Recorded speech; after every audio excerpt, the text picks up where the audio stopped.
Taman Nasional Manusela secara administrasi berada di Kabupaten Maluku Tengah, Provinsi Maluku. Kawasan Taman Nasional Manusela mencakup 20% dari keseluruhan luas Pulau Seram.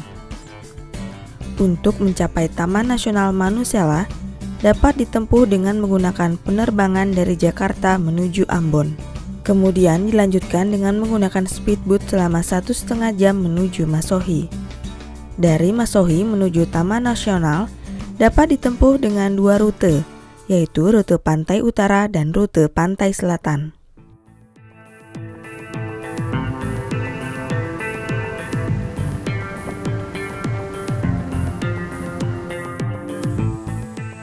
Taman Nasional Manusela merupakan kawasan konservasi gabungan dari 2 cagar alam, yaitu Cagar Alam Wainua dan Cagar Alam Waimual.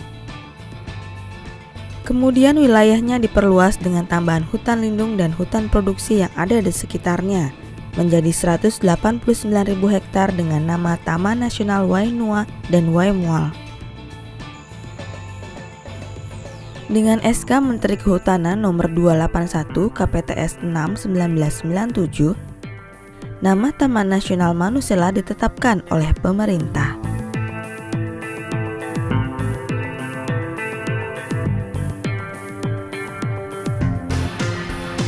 Kawasan Taman Nasional Manusela berada pada ketinggian 0 hingga 3027 meter di atas permukaan laut. Sebagian wilayahnya bergelombang, berbukit, dan pegunungan dengan puncak tertinggi adalah Gunung Binaya.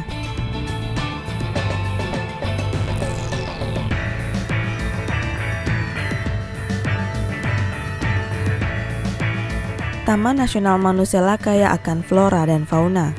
Di antaranya 241 jenis pohon, 120 jenis paku-pakuan, 100 jenis lumut, dan 196 jenis burung, di mana 19 spesies burung diantaranya adalah endemik, seperti nuri kepala hitam atau Lorius lori, dan kakatua seram atau Kakatua mulukensis.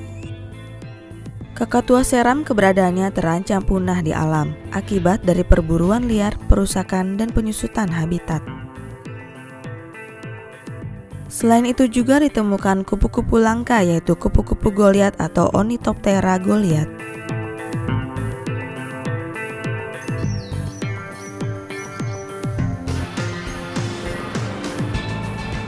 Taman Nasional Manusela secara ekologis memiliki 7 tipe vegetasi, yaitu berturut-turut dari pantai hingga puncak Gunung Binaya. Hutan mangrove, vegetasi pantai, hutan rawa dataran rendah, vegetasi tebing sungai, hutan hujan dataran rendah, hutan hujan pegunungan, dan hutan lumut.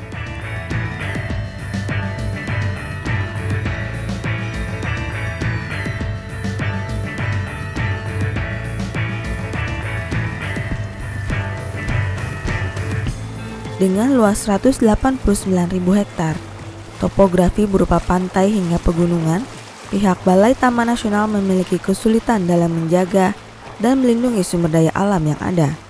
Akhirnya dibentuklah PAM Swakarsa di 27 desa yang ada di sekitarnya. PAM Swakarsa adalah warga setempat yang ditunjuk bersama dengan polisi hutan untuk mengamankan dan meningkatkan potensi di Taman Nasional.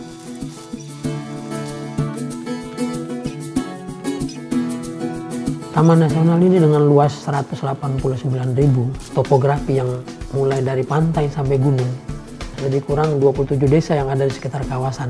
Ini memang kalau untuk mengandalkan kita sendiri, tenaga kita sendiri yang sangat terbatas, dalam pengamanannya kita memang agak repot. Sehingga ada ide bahwa di setiap desa yang ada di sekitar kawasan Taman Nasional itu diangkat 2-3 orang PAM Swakarsa. Mereka inilah yang membantu kita untuk memantau apakah ada kegiatan-kegiatan yang ilegal, termasuk illegal trade, ilegal untuk penangkapan burung, penebangan, juga okupasi kawasan. Nah, mereka ini memberikan informasi kepada kita untuk kita tindak lanjuti sesuai dengan informasi yang ada.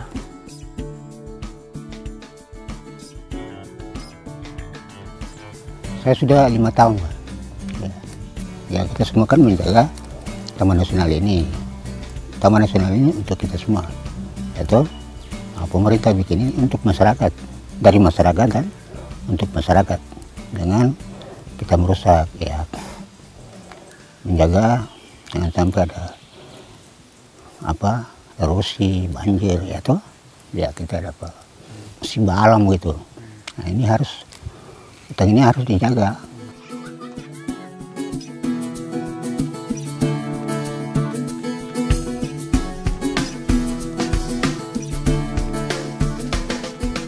Selama ini kan masyarakat menganggap bahwa Taman Nasional ini hanya bisanya melarang saja.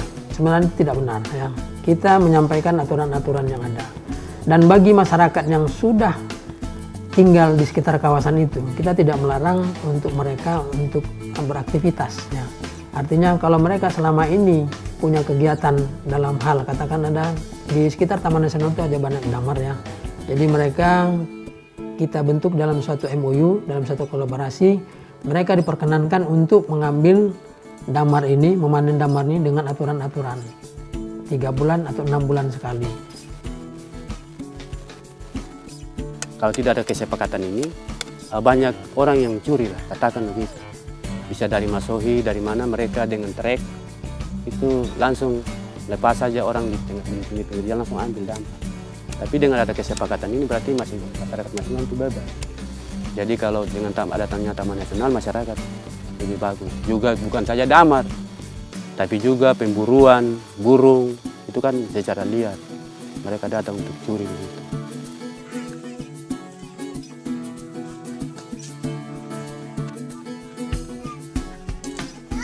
Untuk Wawulu ada kerajinan, mereka punya kerajinan khas untuk membuat alau atau seperti keranjang, kemudian ada gelang, gini kan ya.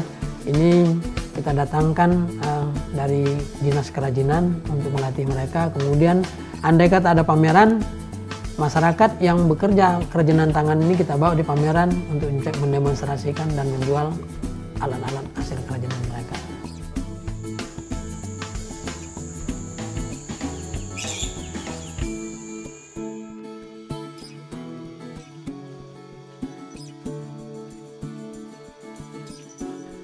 Dengan kondisi alamnya, Taman Nasional Manusela menyediakan ragam wisata petualangan. Mulai dari mendaki gunung, panjat tebing, menyusuri hutan, memotret aneka satwa, dan banyak lagi hal menarik yang ditawarkan oleh Taman Nasional Manusela.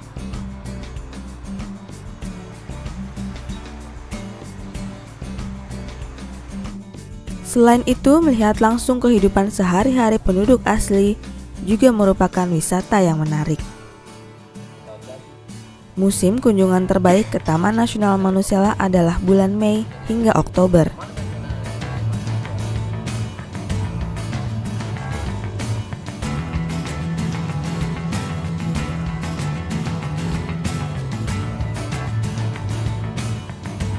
Sawai, si cantik dari Pulau Seram, bagaikan surga yang tersembunyi. Deretan kars yang menjulang tinggi menambah daya tarik tersendiri.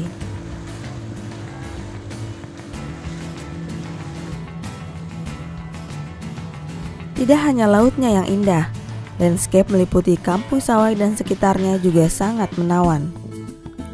Sore menjelang malam, kita dapat menikmati indahnya matahari tenggelam.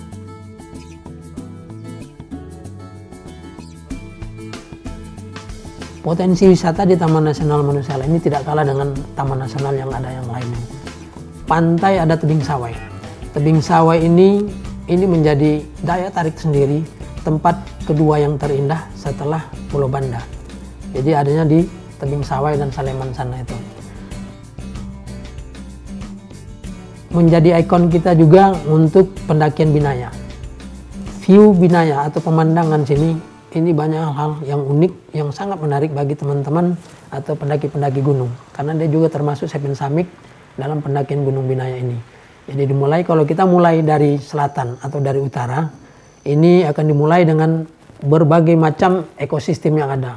Kita melintasi sungai, kemudian hutan, habitat burung kakak tua, kemudian juga ada habitat kupu-kupu, kemudian ada pakis binaya, kemudian juga ada lumut-lumut, lebih 140 jenis.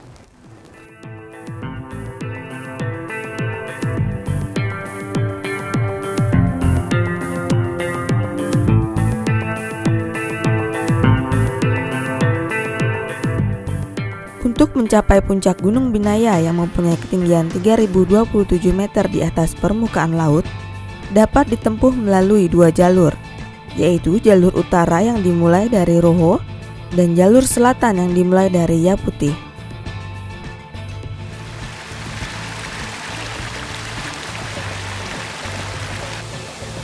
Salah satu pemandangan yang akan didapat jika melakukan pendakian dari jalur utara adalah air terjun di Wasan Hutuni.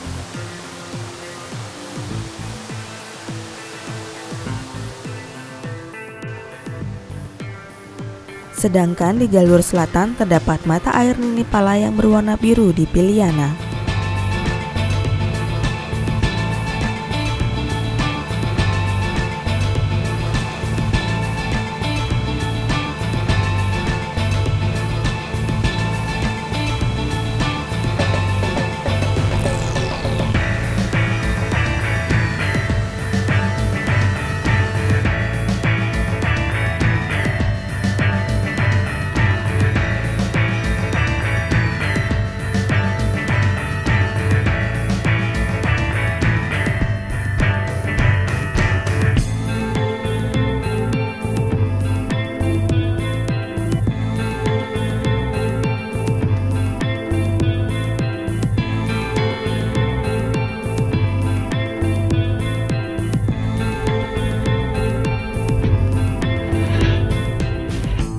Treknya sangat menguji mental, tapi ya alhamdulillah kita bisa melewati tantangan itu.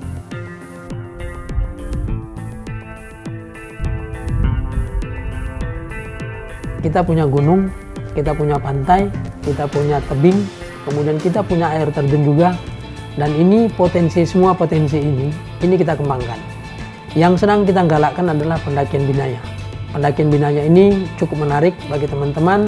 Kemudian kemarin kita sudah mulai dalam rangka ulang tahun Taman Nasional Manusela yang ke-15. Ini kita bawa sebanyak 50 orang untuk pendakian dari utara ke selatan. Dan ini mendapat sambutan yang baik sekali dan mereka tergagum-gagum dengan view dan pemandangan serta potensi yang ada di sana semuanya. Di samping itu kita punya juga gua-gua, ya. Gua-gua ini belum dieksplor dan dari itu kita bisa lihat banyak potensi gua yang bisa ditampilkan.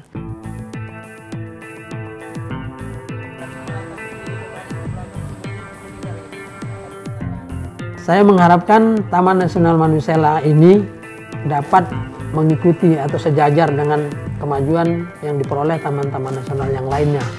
Karena dengan umur yang 15 tahun ini seharusnya sudah bisa mencapai itu. Tapi ada kekurangan-kekurangan dan ini kita benahi. Apa yang menjadi potensi-potensi yang selama ini yang belum tergali, kita gali, kemudian kita promosikan.